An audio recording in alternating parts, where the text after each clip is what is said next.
Paul starts off chapter 9 by talking about his people, which earlier in the letter he admits to being a Pharisee before his conversion. He even goes so far as to say that he would rather be cut off from Christ and take the punishment of his race of people for them, but he can't. Note, he doesn't say what that punishment would be. You could do what centuries of Christians have done and insert your own ideas of what it would be in there, as though they're absolute fact, but I wouldn't recommend it. Paul talks further as though to say that his people are under the law of Moses, have become a sad, stupid race of people. Quote, it's as though God's word had failed, in the quote, he admits.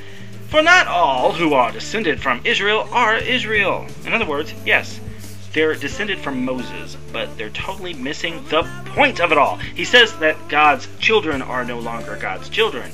It's like in America, we're totally taking our freedom for granted, even giving up our liberties.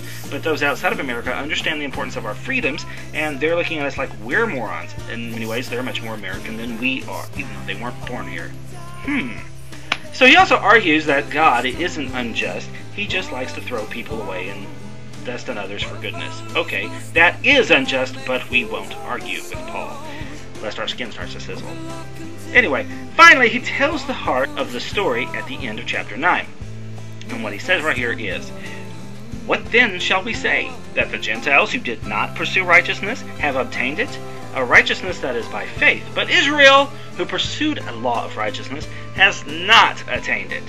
Why not? Because they pursued it not by faith, but as if it were by works.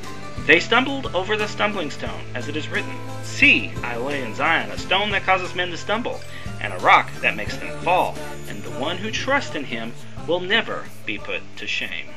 This is the very heart and soul of what Christianity was all about in the first place.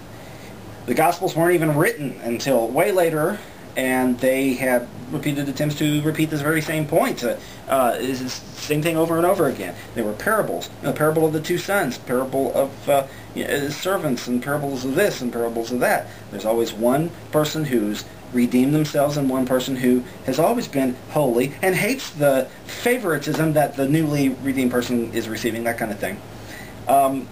Basically, it's all trying to say the same thing. The Pharisees basically did the holier-than-thou church thing, but considered themselves too good to be good to others. They made this excuse time and again.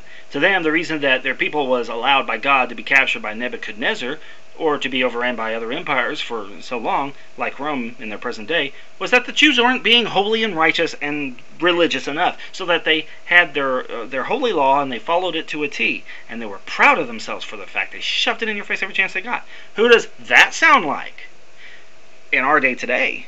No, wait, let's not get ahead of ourselves. Okay, so some scholars speculate that the word Pharisee might actually literally mean separatist, although I'm not sure of the source of this, and chances are it's wrong. They sure did act like separatists, however. Not holy enough, not religious enough, not holding to the religious traditions enough. If you don't sacrifice enough bulls to, God will get angry with you. That sounds like a stupid superstition. Even the prophet Micah thought this was stupid and said so. He asked, with what shall I come before the Lord? And he asked whether or not he should do all of these offerings and all of these religious duties and these sacrifices and stuff. But God says, no, he has shown you what is good. And what does the Lord require of you? To act justly, love mercy, and to walk humbly with your God. So one day comes this Jesus person, and he's there speaking against the religious world.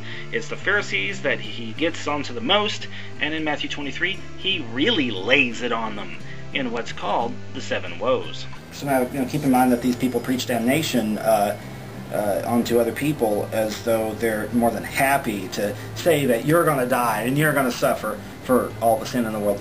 They love their ideas of justice, ideas of righteousness, their moral values, that whole shtick. And they love the idea of watching their enemies burn, dying and being destroyed, and suffering and consequences and misery. In fact, whenever Pharisees would walk down a town of people who weren't as righteous as they would take off their shoes.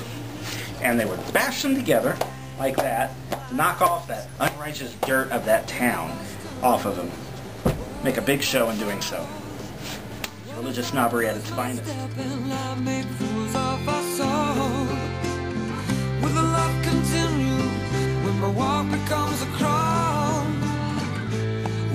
stumble